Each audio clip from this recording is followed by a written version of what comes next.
Thank you for taking the time to view our video on reducing loan risk using data analytics.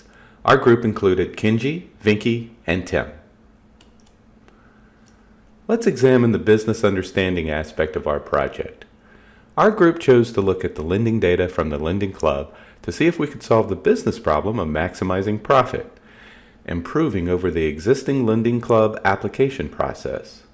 After a loan is approved, Lending Club makes a profit provided that the loan applicant repays both the loan's principal and interest. Less money is made when the borrower defaults before repaying the entire loan. Our group classified these loans as charged off. Loan data from 2007 through the third quarter of 2017 was available from the website, and it was broken into 11 different sets.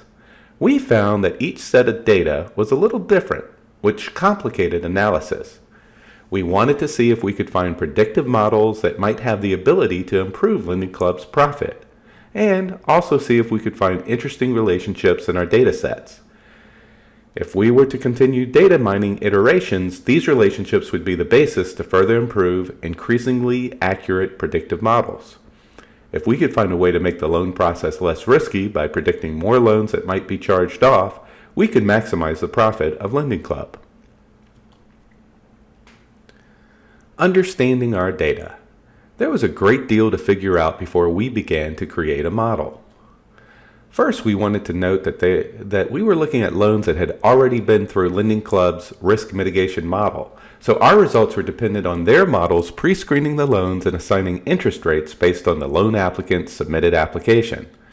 It made sense to us to only look at loans that were made before 2015 because there were a large number of loans in these sets that had no final status. Hence, we would have only been able to evaluate the short-term loans in these data sets.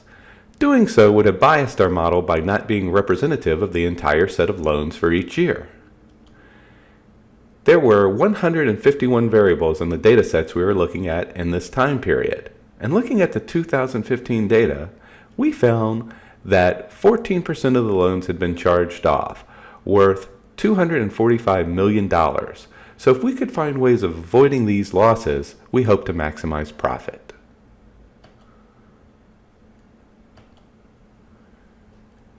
Data preparation.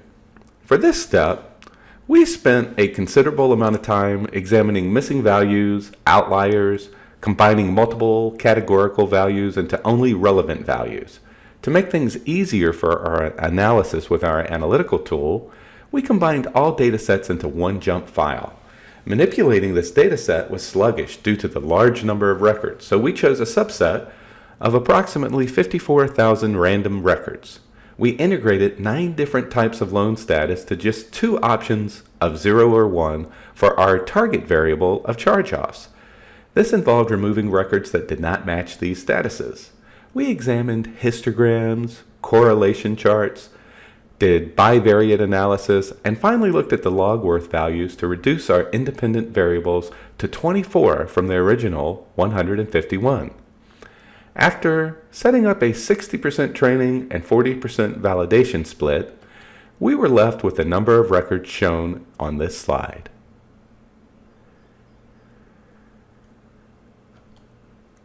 Modeling.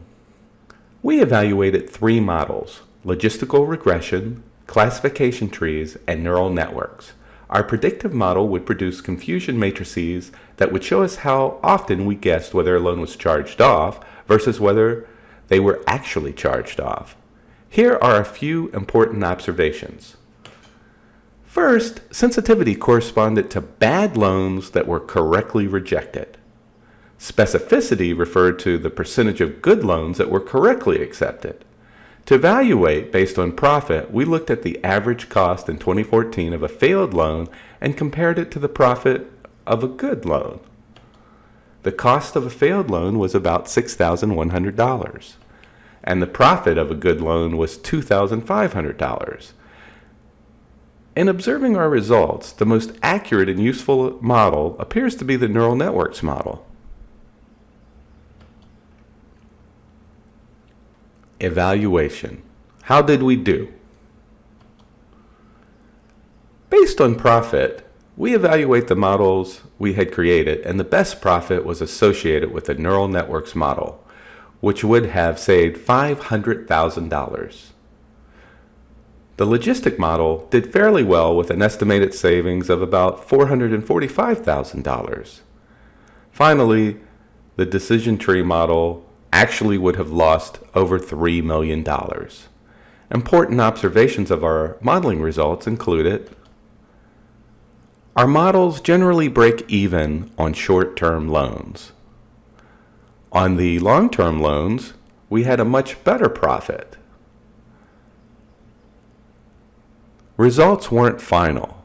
These loans were still in the process of maturing, and some of the longer-term loans had not come in yet. So this slide represented a conservative estimate of our profit.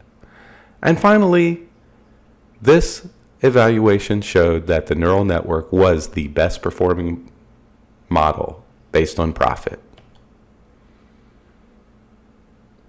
Evaluating patterns. Although the logistical regression numbers were not as accurate as the neural networks model, their associated log worths bring some interesting insights into the loan data.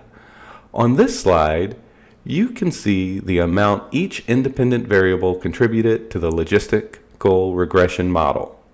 Unlike the black box aspect of the neural networks model, here you can get an idea of which variables and to which extent they contributed to the predictive model.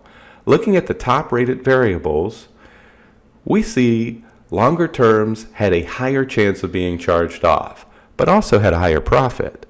Interest rates correlated to charge-offs, and this would be expected since loan applicants would be paying more based on the risk of their credit application. The number of trades opened in the last 24 months and the debt-to-income ratio similarly correlated to a higher number of charge-offs, and the extent can be seen in the log worth graph on the slide. The sign of these terms in the logarithmic equation shows whether the contribution is negative or positive. The first part of this equation is shown here, with all the coefficients being shown as positive correlations.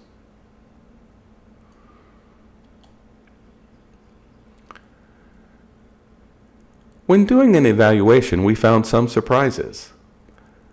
Notably, as we finished up the project and had reduced the data set from 151 to about 25 variables, we were surprised that a number of these variables shown here ended up not being useful in our predictive models. For example, we believe the purpose of the loan might have some correlation to charge-offs, but based on our analysis, it ended up not being statistically significant. Future directions to consider.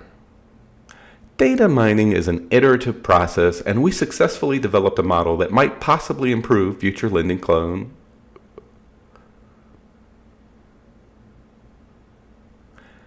Data mining is an iterative process, and we successfully developed a model that might possibly improve future lending club loan decisions.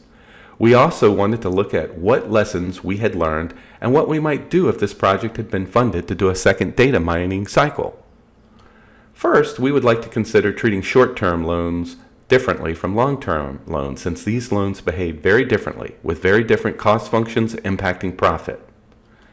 Next, we would want to consider predicting payment percentage rather than charge-offs, since most charge-offs had some percentage of money paid back. Hence, not all charge-offs were complete write-offs. Next, we wanted to look at ways to make the models more conservative by raising the threshold for rejecting charge-offs. Next, we would want to consider ensemble models that would be found by combining our existing and possibly other models. We could look at unions, intersections, and perhaps a majority rule combination of our solution sets. Finally, we could evaluate our predictive models against other data sets that were public as well, and start looking at more recent loan data from Lending Club to see if we continue to have an improvement over their existing loan model.